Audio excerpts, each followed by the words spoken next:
பாலாஜி மாதவன் டைரக்ஷன்ல ரிலீஸ் ஆயிருக்கிற இடி மின்னல் காதல் படத்தோட ரிவ்யூ தான் நம்ம இந்த வீடியோல பார்க்க போறோம். இந்த படத்துல சிபி, பாவ்யா, யாஸ்மின் பொன்னப்பா, ராதா ரவி, பாலாஜி சக்திவேல் இன்னும் பல நடிகர்கள் நடிச்சிருக்காங்க. இந்த படத்தோட ஒன்லைன் என்ன அப்படின்னு சொல்லி பார்த்தோம்னா, ஒரு ஆக்சிடென்ட் நடக்குது. அந்த ஆக்சிடென்ட் பண்ணவங்க யாரு, இறந்தவங்க யாரு, இறந்தவங்களால பாதிக்கப்படுறவங்க யாரு, இந்த ஒரு ஆக்சிடென்ட் இவங்களோட வாழ்க்கையில என்ன மாதிரியான ஒரு தாக்கத்தை ஏற்படுத்துச்சு அப்படிங்கிறது தான் இந்த படத்தோட ஒன்லைன். இந்த படம் ஆரம்பிக்கும் போது ரொம்பவே இன்ட்ரெஸ்டிங்கா இருந்துச்சு. ஒரு கப்பல் கார்ல போயிட்டு இருக்காங்க, ரெண்டு பேரும் ரொமான்ஸ் பண்ணிட்டு கிஸ் பண்ணிட்டு போயிட்டு இருக்காங்க. அப்போ எதிர்பாராத விதமா ஒருத்தர் ஆக்சிடென்ட் பண்ணிடுறாங்க. அந்த ஆக்சிடென்ட்ல அடிப்பட்டவர் வந்து இறந்து போயிடுறாரு. இந்த பிரச்சனையில இருந்து எப்படி தப்பிக்கிறது அப்படின்னு யோசிச்சுட்டு இருக்கும்போது அவங்களோட ஃப்ரெண்ட் ஜெகன் இருக்காரு, கார் மெக்கானிக்கா வராரு. அவரோட ஹெல்ப்போட இது வந்து வேற யாரோ வந்து ஹிட் அண்ட் ரன் பண்ணிட்டு ஓடிட்டாங்க, நாங்க அதை பார்த்தோம் அப்படிங்கிற மாதிரி ஒரு பொய்யான ரிப்போர்ட்டை கொடுத்து இந்த கேஸ்ல இருந்து தப்பிச்சிடுறாங்க. இன்னொரு பக்கம் இறந்து போனவர் யாரு அப்படின்னு சொல்லி பார்த்தோம்னா, அவர் ஹவுசிங் போர்ட்ல இருக்கக்கூடிய ஒரு ஆளு. அவருக்கு வந்து ஒரு பையன் இருக்கிறான். வீட்டுல வந்து அப்பா பையன் ரெண்டு பேர் மட்டும் தான், வேற யாருமே கிடையாது. பையன் வந்து அப்பாவை காணோம், அப்பா எப்போ வருவாரு அப்படின்னு சொல்லிட்டு காத்துட்டு இருக்கிறான். அப்போ வந்து அவங்களோட அப்பா ரெகுலரா போற ப்ராஸ்டிடியூட் ஒருத்தவங்க இருக்காங்க.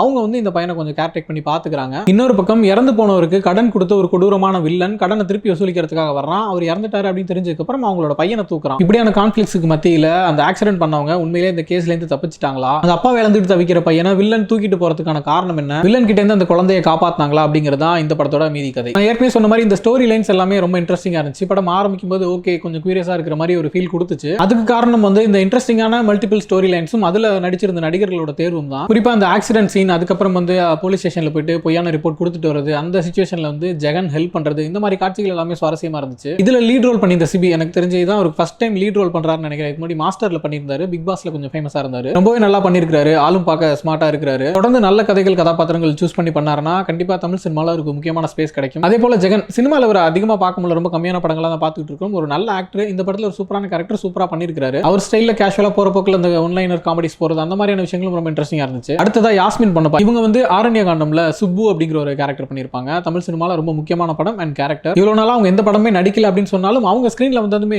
சுப்பு தானே இவங்க அப்படிங்கிற மாதிரியான ஒரு ரெமம்பரன்ஸ் வர அளவுக்கு ஒரு ரெஜிஸ்டரான கேரக்டர்.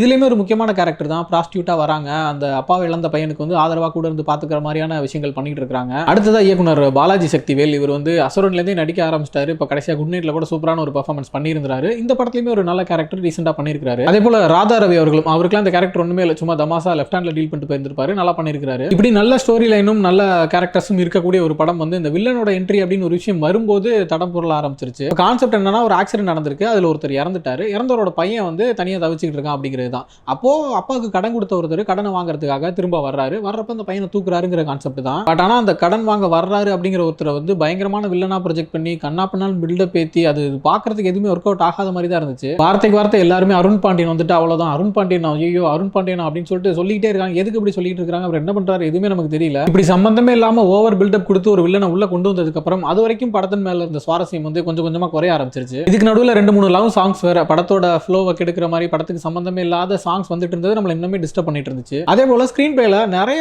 தேவையில்லாத எஸ்டாப்ளிஷ்மெண்ட்ஸ் இருந்த மாதிரி இருந்துச்சு. நமக்கு ஒரு விஷயம் நமக்கு நார்மலா சொன்னாலே புரிஞ்சிடும், பட் அதை தாண்டி ரொம்ப எஸ்டாப்ளிஷ் பண்ணிட்டு இருந்தது வந்து கொஞ்சம் அன்வான்டடா இருந்த மாதிரி இருந்துச்சு. இப்போ உதாரணத்துக்கு சொல்லணும்னா, ராதா ரவி வந்து ஒரு சர்ச்சில் ஃபாதரா இருக்காரு. அவர்கிட்ட பாலாஜி சக்திவேல் வந்து ஒரு ஹெல்ப் கேட்கிறாரு. அப்பாவை இழந்த அந்த பையனுக்கு வந்து ஒரு சைக்கலாஜிக்கல் ஹெல்ப் தேவைப்படுது, உங்களுக்கு தெரிஞ்ச யாராவது இருந்தா சொல்லுங்க அப்படின்னு சொல்லி கேட்கிறாரு.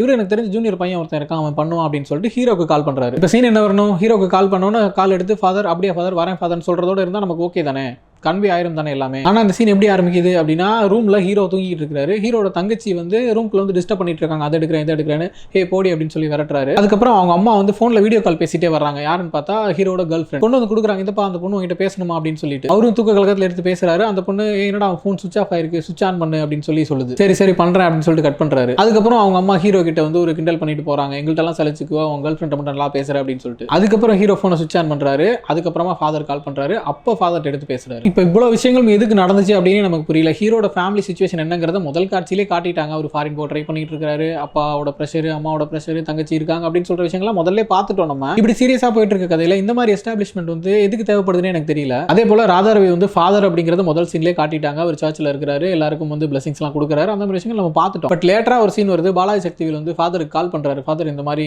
வந்து கேட்கறாங்க சொல்லுங்கிற மாதிரி. அதுல எப்படிதான் டைரக்டா கால் பண்றாங்க பேசுறாங்கன்ற மாதிரி இல்ல. கால் போறதுக்கு முன்னாடி ராதாரவி பார்த்தா சர்ச்சில் உட்காந்து இது பண்ணிட்டு இருக்காரு, ப்ரேயர்ஸ் பண்ணிட்டு இருக்காரு, எல்லாரையும் பிளஸ் பண்ணிட்டு இருக்காரு. அப்புறம் இந்த மாசம் அதெல்லாம் முடிஞ்சதுக்கு அப்புறமா ஒரு கால் வருது, அப்போ எடுத்து பேசி என்னன்னு கேட்கறாருங்கிற மாதிரி. ராதாரவி வந்து ஒரு ஃபாதர், அவர் வந்து இந்த மாதிரி விஷயங்கள்லாம் பண்ணுவாரு அப்படிங்கிறத எஸ்டாப்ளிஷ் பண்றதுக்காக இந்த சீன் வச்சிருக்காங்கன்ற மாதிரி இருக்கு. அதெல்லாம் தான் நமக்கு முந்தின காட்சிகளே வந்துருச்சு. திரும்ப திரும்ப எதுக்கு இந்த அன்வான்டட் எஸ்டாப்ளிஷ்மெண்ட் அப்படிங்கிற கொஸ்டின் தான் நமக்கு வருது. இந்த மாதிரி விஷயங்கள் எல்லாம் இன்னும் இன்ட்ரெஸ்டிங்கா ரீரைட் பண்ணி ஸ்கிரீன் பிளே இன்னும் சுவாரஸ்யமா மாத்தி இருந்தாங்கன்னா படம் நமக்கு இன்னுமே எங்கேஜிங்கா இருந்திருக்குங்கிறது தான் உண்மை. அதே போல படத்துல நமக்கு உறுத்தலா இருந்த இன்னொரு விஷயம் என்ன அப்படின்னு சொன்னா, வில்லனை வந்து ஒரு சைல்டு அபியூசரா காட்டியிருக்காங்க. ஒருத்தன் சைல்டு அபியூசரா இருக்கான் அப்படிங்கிற ஒரு கேரக்டர் கிரியேட் பண்றோம்னாவே அவன் வந்து கொடூரமானவன் தான், புரூட்டலானவன் தான். அதை நம்ம காட்டுறதுக்காக விஷுவலா அவன் என்ன மாதிரி பண்றான், எப்படிலாம் பேசுறாங்கிறத வந்து காட்டணும் அவசியம் கிடையாது. உதாரணத்துக்கு வில்லன் வந்து அந்த சின்ன பையனை வந்து கடத்திட்டு போயிடணும்னு சொல்லி ட்ரை பண்றான். ஏன்னா அவனோட ஆசைக்காக. அதுக்கு வந்து அவன் அமுல் பேபின்னு அவனை கொஞ்சிருது, அமுல் பேபி தூக்கிட்டு வாங்கடான்னு சொல்றது, இந்த அமுல் பேபி யூஸ் பண்ண சோப் எடுத்துட்டு வாங்கடான்னு சொல்லி மோந்து பாக்குறது, இந்த மாதிரி காட்சிகள் ரொம்பவே அருவருப்பா இருந்துச்சு. ஏற்கனவே சொன்ன மாதிரி ஒருத்தன் சைல்டு அபியூசர்னாவே அவன் கொடூரமானவன் தான். இந்த மாதிரிலாம் எஸ்டாப்ளிஷ் பண்ணி தான் அவனை கொடூரமான காட்டணும்னு அவசியமே கிடையாது. இப்போ நம்ம சொன்னது மாதிரி வில்லனுக்கான இந்த அன்வான்டட் பில்டப்போ இல்ல இந்த தேவையில்லாத எஸ்டாப்ளிஷ்மெண்ட்டோ தவிர்த்துட்டு ஸ்கிரீன் பிளே இன்னும் சுவாரஸ்யப்படுத்தியிருந்தாங்கன்னா இந்த படம் இன்னுமே இன்ட்ரெஸ்டிங்கா இருந்திருக்கும். திஸ் இஸ் ஆல் அபவுட் இடி மின்னல் காதல் மூவி. நீங்க படம் பார்த்திருந்தீங்கன்னா படம் பத்தின உங்களோட ஒப்பீனியன்ஸை நீங்க கமெண்ட்ல சொல்லுங்க.